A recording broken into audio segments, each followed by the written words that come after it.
Assalamualaikum warahmatullahi wabarakatuh dan selamat sejahtera kepada sidang penonton, anak-anak didik yang cikgu kasihi. Alhamdulillah, pada hari ini kita berpeluang berada di dalam program Kelantan Ikhlas. Apa khabar ya semua? Cikgu doakan semua anak didik cikgu berada dalam keadaan sihat dan ceria selalu. Saya, Cikgu Cik Nur Suziana binti Cik Omar, adalah guru matematik dari SMK Tanah Merah 2, Tanah Merah Kelantan.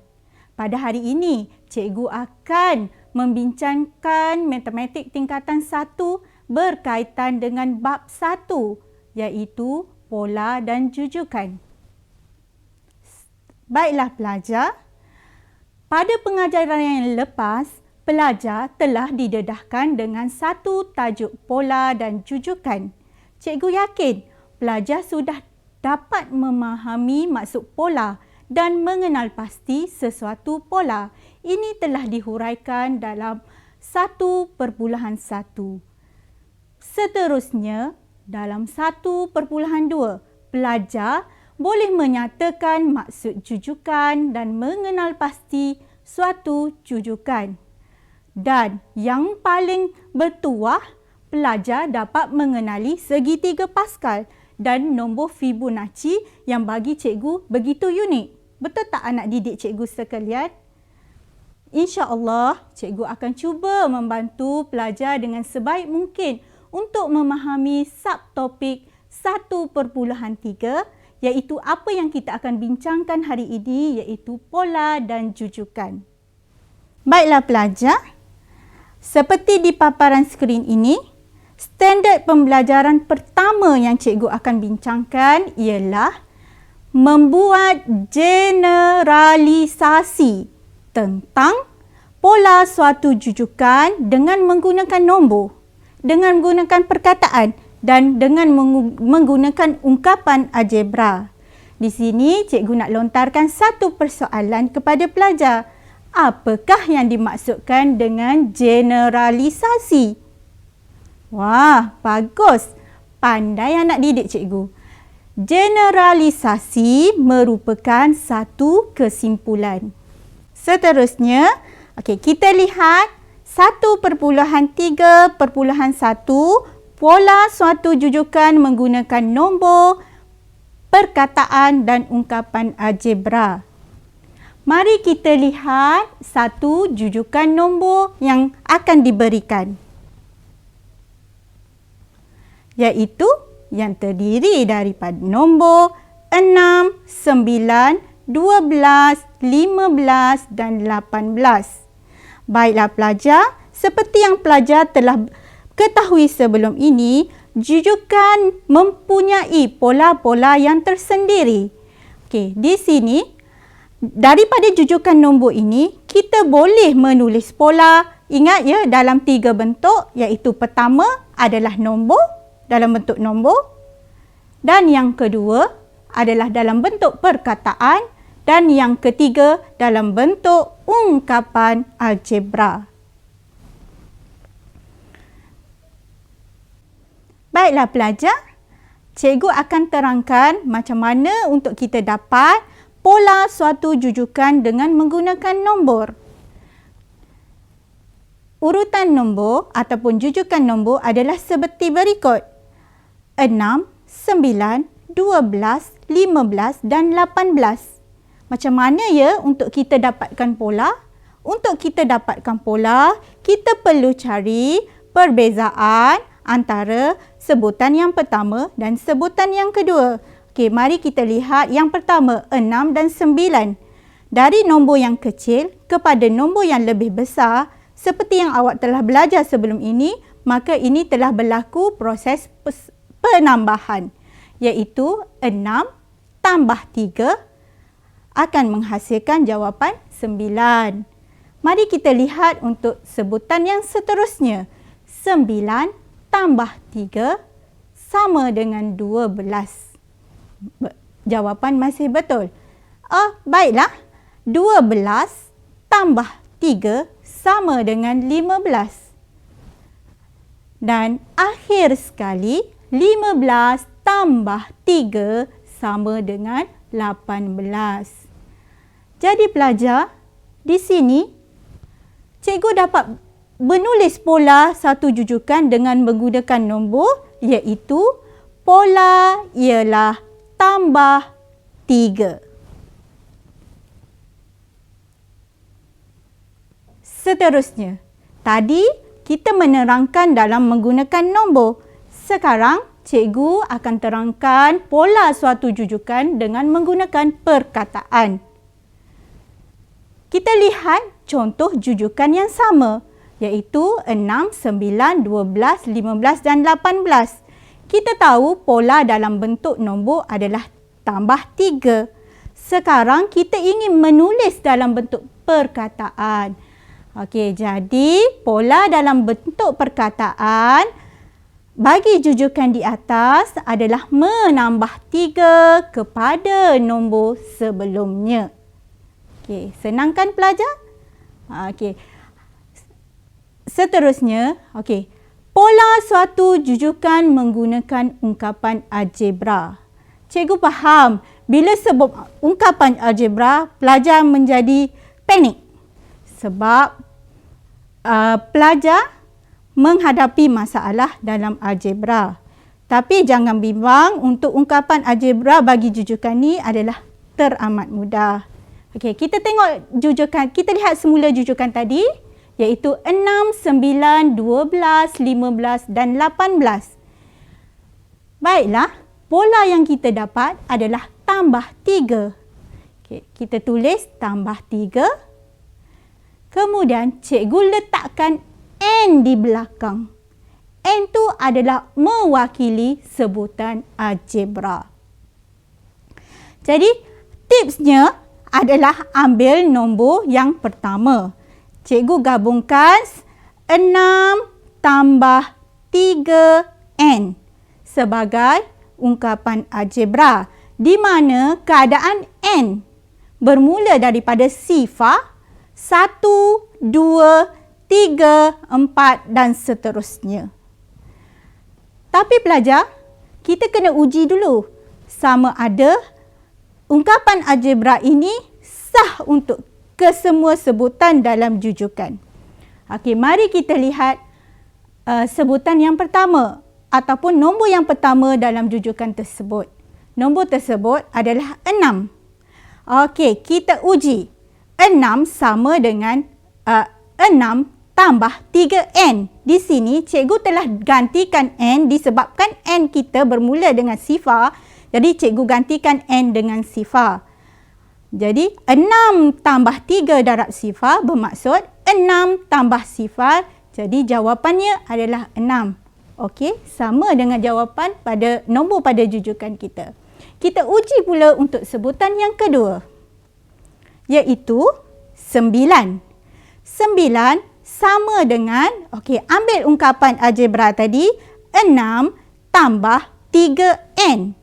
Okey, sekarang N kita adalah 1. Jadi gantikan nilai N sama dengan 1. 6 tambah 3 darab 1, selesaikan dulu darab. Jadi 6 tambah 3 menghasilkan jawapan 9. Jadi betul untuk sebutan yang kedua ataupun nombor pada nombor jujukan yang kedua. Okey, seterusnya ketiga, 12. Adakah menghasilkan jawapan yang sama? Okey, kita ambil ungkapan algebra 6 tambah 3N dan gantikan N sama dengan 2. Okey, bila gantikan N sama dengan 2, 6 tambah 3 darab 2. Okey, 3 darab 2 sama dengan 6. So, 6 tambah 6 sama dengan 12. Jadi, akan menghasilkan jawapan yang sama. Seterusnya, pelajar-pelajar cikgu, 15. Okey, 15. Kita uji seterusnya. Ambil ungkapan algebra sama dengan 6 tambah 3N.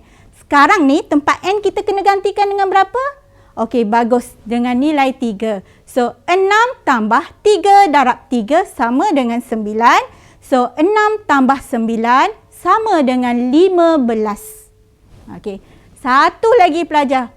Okey, kita uji nombor 18, di mana kita ambil ungkapan algebra 6 tambah 3n, tempat n kita gantikan dengan 4. Di 6 tambah 3 darab 4 sama dengan 6 tambah 12 sama dengan 18. Jadi pelajar, di sini kita akan dapat, bila kita gantikan nilai pada ungkapan algebra tersebut, kita akan mendapat sama seperti nombor-nombor pada jujukan kita. So, nombor itu adalah 6, 9, 12, 15 dan 18. Okey, jadi di sini kita dapat satu kesimpulan. Apa agaknya kesimpulan ya pelajar? Okey. Kesimpulan dia adalah maka pola bagi jujukan nombor tersebut boleh ditulis sebagai 6 tambah 3n dengan keadaan n. Okey, n bermula dengan sifar 1, 2, 3, 4 dan seterusnya. Okey, boleh faham kan pelajar? Okey, ni hanya langkah-langkah yang mudah saja untuk mendapatkan ungkapan algebra. Seterusnya, maka di sini kita akan membuat kesimpulan. Maka pola suatu jujukan boleh ditulis sebagai yang pertama, pola bagi jujukan yang tersebut adalah tambah 3. Kesimpulan yang kedua, pola bagi jujukan di atas adalah menambah 3 kepada nombor sebelumnya. Kita terangkan dalam bentuk perkataan ya. Dan yang akhir sekali, pola bagi jujukan nombor tersebut boleh ditulis sebagai 6 tambah 3n dengan keadaan n bermula dengan sifar 1, 2, 3, 4 dan seterusnya. Baik pelajar, jom kita cuba menyelesaikan satu masalah yang berkaitan dengan ungkapan algebra. Ini cikgu ambil daripada buku teks pada muka surat 12. Tentukan pola jujukan nombor di bawah menggunakan ungkapan algebra. Jadi di sini awak perlu menyatakan pola hanya dalam bentuk ungkapan algebra. Mari kita lihat jujukan tersebut.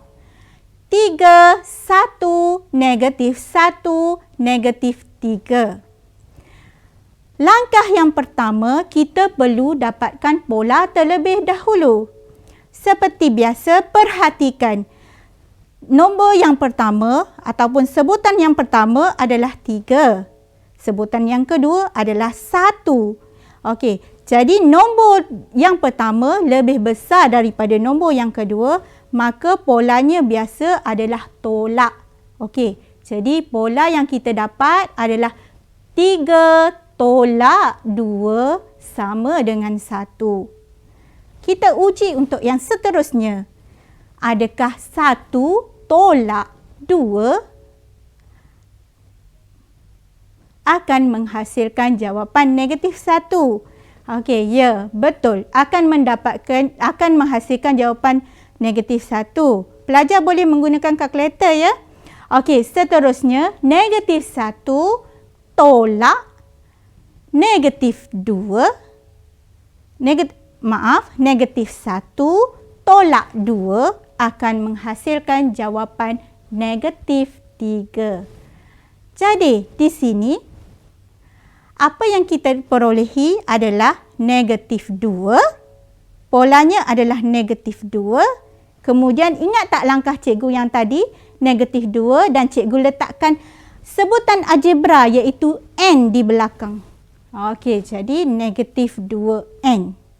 Ingat tak tips cikgu yang sebelum ini? Iaitu kita harus mengambil nombor yang pertama dalam jujukan kita tadi, iaitu 3. Jadi, ungkapan algebra yang kita perolehi adalah 3 tolak 2n dengan syarat n bermula dengan sifar, 1, 2, 3 dan seterusnya. Baiklah pelajar, jangan tergesa-gesa menggunakan ungkapan ini sebagai jawapan akhir ya. Kita perlu uji terlebih dahulu. Mari kita lihat bagi sebutan yang pertama iaitu 3.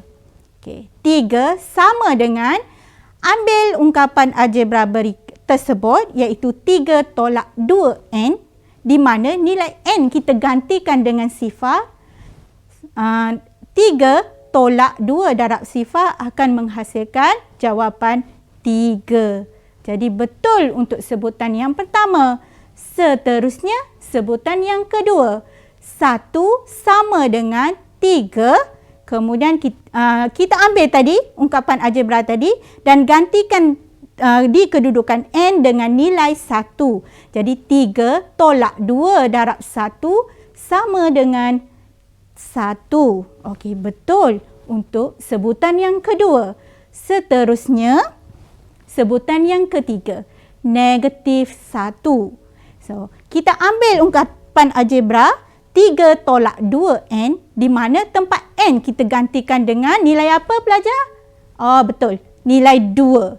So, 3 tolak 2 darab 2 akan menghasilkan 3 tolak 4 sama dengan negatif 1. Okey. Akhir sekali iaitu negatif 3. Negatif 3, kita ambil ungkapan algebra tersebut, gantikan dengan nilai n sama dengan 3. Jadi 3 tolak 2 darab 3, 3 tolak 6, jawapan akan menghasilkan negatif 3. Jadi kita tengok ungkapan algebra kita ni sesuai untuk semua nombor yang berada pada jujukan kita. Maka kita boleh buat kesimpulan bahawa pola bagi jujukan nombor tersebut boleh ditulis sebagai 3 tolak 2n dengan keadaan n bermula dengan sifar 1, 2, 3, 4 dan seterusnya. Aktiviti seterusnya pelajar, kita cuba lagi latihan. Jom cuba 1.3 buku teks tingkatan 2 muka surat 12. Okey, soalannya. Tentukan pola jujukan nombor di bawah menggunakan ungkapan algebra. Sama ya soalan menggunakan ungkapan algebra. Okey, mari kita lihat jujukan tersebut. Okey, jujukan tersebut adalah 2, 4, 8, 16 dan seterusnya. Okey, sekarang di sebelah kanan slide tersebut terdapat satu lagi jujukan yang hampir sama tetapi sebutannya bermula dengan 1, 2, 4, 8 dan 16. Okey, di sini cikgu nak buat satu perbezaan mengenai kedudukan n ya pelajar. Okey. Sebelum mendapatkan pola dalam bentuk ungkapan algebra, terlebih dahulu pelajar mesti mencari apakah pola bagi jujukan tersebut dalam bentuk nombor. Okey, polanya kalau kita lihat dari nombor kecil iaitu 2, nombor yang lebih kecil kepada nombor yang lebih besar iaitu 4. Di sini kita dapat pola dia adalah 2 darab 2 sama dengan 4. Adakah darab 2 ni pola? Okey, kita uji untuk sebutan yang seterusnya. Jadi 4 darab 2 sama dengan 8. Seterusnya 8 darab 2 sama dengan 12. Ya, memang ini adalah pola kita. Pola iaitu darab 2. Macam mana kita nak ungkapkan dalam ungkapan algebra? Okey, untuk darab, okey, bukan kita letak kat belakang ya. Jadi 2 akan jadi kuasa. 2 kuasa n. Okey, di sini cikgu tak letak ya terlebih dahulu syarat dia sebab kita kena uji untuk sebutan dalam jujukan kita. Okey. Sebutan yang pertama, kita ambil 2. Okey, kita uji untuk 2 kuasa n. Okey, 2 Di sini cikgu letakkan nilai 1. N 1. Sebab apa? 2 kuasa 1 akan menghasilkan jawapan 2. Okey, seterusnya 4. Okey, 2 kuasa 2 sama dengan 4. Yang berikutnya 2 kuasa 3 sama dengan 8 dan 2 kuasa 4 sama dengan 16. Okey, yang penting nombor di atas N tu adalah berturutan. Jadi sekarang ni cikgu boleh buat kesimpulan bahawa ungkapan algebra yang kita perolehi adalah 2 kuasa N dengan syarat N bermula dengan 1, 2, 3 dan 4. Mari kita lihat contoh di sebelah kanan slide pelajar. Okey, di sebelah kanan slide bermula dengan 1, 2, 4, 8, 16. Okey, daripada nombor 1 menghasilkan nombor 2 dengan cara darab berapa? Ya betul, darab 2. Okey, 1 darab 2 sama dengan 2. Kemudian 2 darab 2 sama dengan 4. 4 darab 2 sama dengan 16. Seterusnya 8 darab 2 4 darab 2 sama dengan 8 dan seterusnya 8 darab dengan 16 sama 8 darab dengan 2 sama dengan 16. Okey, pola yang kita hasilkan 2. Jadi darab 2, 2, ingat ya, darab 2 kuasa N. Okey, mari kita uji sekarang. Nombor pertama pada jujukan kita adalah 1. Jadi 1 ni sama dengan 2 kuasa sifar. Ingat ya pelajar, mana-mana nombor yang indeks dia sifar akan menghasilkan jawapan 1. Kalau tak percaya, pelajar boleh tekan kalkulator. 2 kuasa sifar sama dengan 1 ataupun 100 kuasa sifar. Tetap jawapan dia adalah 1. Okey, kita cuba pada jujukan yang seterusnya lah. Macam contoh kita tadi, pada sebutan yang seterusnya iaitu 2 sama dengan 2 kuasa 1, 4 sama dengan 2 kuasa 2, 8 sama dengan 2 kuasa 3, 16 sama dengan 2 kuasa 4. Okey pelajar, dapat tak pelajar lihat perbezaan di sini? Okey, betul. Perbezaan dia adalah pada N, nilai N. Maka bagi pola tersebut adalah kita boleh buat kesimpulan pola bagi jujukan ialah 2 kuasa N dengan keadaan. Okey, sekarang syarat N kita dah berbeza. Syarat N kita bermula dengan sifar 1, 2, 3, 4 dan seterusnya. Okey, baiklah pelajar, cikgu rasa jelas ya dengan contoh cikgu. Cikgu harap pelajar akan dapat menyelesaikan soalan yang melibatkan pola menggunakan ungkapan algebra. Seterusnya, standard pembelajaran yang kedua pelajar pada hari ini ialah menentukan sebutan tertentu bagi suatu jujukan. Okey. Baik pelajar cikgu, di sini ada 2 huruf yang terlibat iaitu T dan N.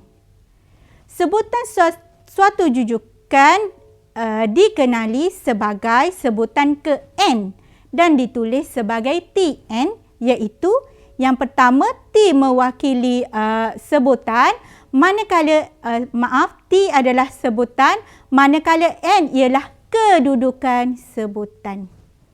Okey, kita akan lihat contoh bagi satu jujukan ya pelajar. Okey, jujukan tersebut adalah 2, 4, 8, 16 dan 32. Apa nilai T dia? Okey, T1. T1 ialah 2. Okey, sebutan pada kedudukan yang pertama. Okey, seterusnya sebutan pada kedudukan yang kedua berapa pelajar? Betul, nombor 4.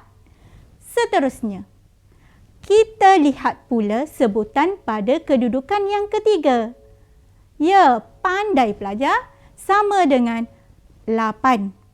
Dan berikutnya, sebutan keempat sama T4 sama dengan 16 dan T5 sebutan kelima sama dengan 32.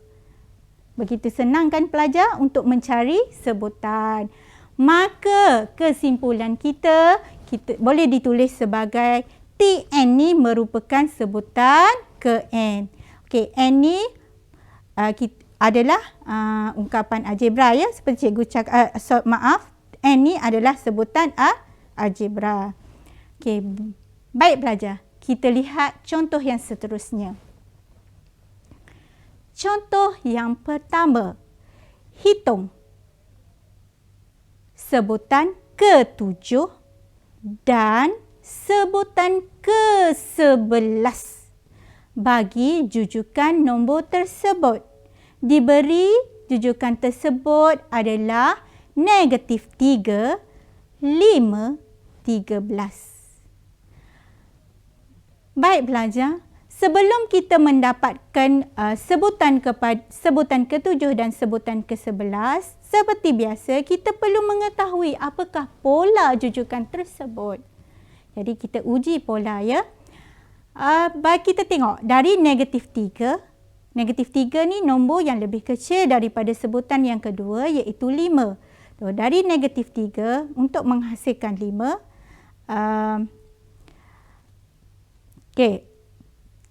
Negatif 3 ni kita tahu adalah sebutan pertama. Negatif 5 adalah sebutan yang kedua iaitu T2 dan 13 adalah T3. Okey. Seterusnya kita mencari pola di mana negatif 3 tambah 8 akan menghasilkan 5. Okey, belajar boleh menggunakan kalkulator ya untuk mengira negatif 3 tambah 8 sama dengan 5. Kemudian uji adakah 5 tambah 8 sama dengan 13. Ya, betul. 5 tambah 8 sama dengan 13. Jadi, untuk mendapatkan sebutan ke-7, kita harus lakukan lanjutan bagi jujukan ini. Okey, dengan cara kita tambah lagi 8, 13 tambah 8 akan menghasilkan jawapan 21. 21 ini merupakan T4, sebutan yang keempat. Okey, seterusnya 21 tambah 8. Okey, jawapannya adalah 29, T5. Seterusnya, 29 tambah 8 menghasilkan jawapan 37 iaitu T6. Nampaknya kita belum dapat jawapan lagi ya, T7. Okey, jangan putus asa. 37 tambah 8 sama dengan 45. Okey, 45 ini adalah T7 iaitu sebutan yang ke-7. Okey. Seterusnya, lanjutkan urutan jujukan ni ke nombor yang seterusnya. So, 45 tambah 8 sama dengan 53 iaitu T8. 53 tambah 8 menghasilkan jawapan 61. 61 ni adalah T9, kedudukan sebutan ke-9. Seterusnya 61 tambah 8 menghasilkan jawapan 69 iaitu T10. Dan okey, 69 tambah 8 menghasilkan jawapan 77 iaitu T11. Okey, nampaknya sekarang kita berjaya mencari sebutan yang ke-11 ya, sehingga sebutan yang pertama hingga sebutan yang ke-11. Okey. Maka jawapan dia awak tulis sebagai sebutan ke-7 sama dengan 45 dan sebutan ke-11 sama dengan 77. Baiklah pelajar, contoh yang seterusnya.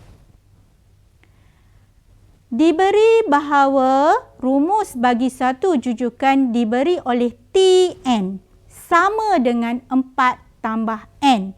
Cari sebutan ketiga dan kesembilan. Baiklah, sekarang melibatkan ungkapan algebra. Jadi sebutan ketiga kita wakilkan N sama dengan 3. Okey. Kita tulis semula ungkapan algebra tersebut. Tn sama dengan 4N tambah 3. Jadi nilai N seterusnya kita gantikan dengan nilai apa pelajar? Ya, betul. Nilai N tu adalah 3, iaitu sebutan ketiga. Di 4 darab dengan 3 tambah 3. Okey, 4 darab 3, pelajar, kita akan dapat hasilnya adalah 12. 12 kemudian tambah lagi dengan 3, jawapan akhir kita sama dengan 15. Jadi sebutan ketiga kita nilai dia adalah 15. Okey. Seterusnya, untuk mencari sebutan yang ke-9. Kita tahu sebutan ke-9 nilai N dia sama dengan 9. Jadi kita ulangi langkah yang sama. Tn sama dengan 4N tambah 3, di mana nilai N kita gantikan dengan 9. Oleh itu, okey, 4 darab 9 tambah 3. Okey, 4 darab 9 sama dengan berapa ya pelajar? 36. Jadi 36 tambah 3, jawapan dia adalah 39. Jadi di sini sebutan ke-9 kita menghasilkan nilai 39. Senang kan pelajar?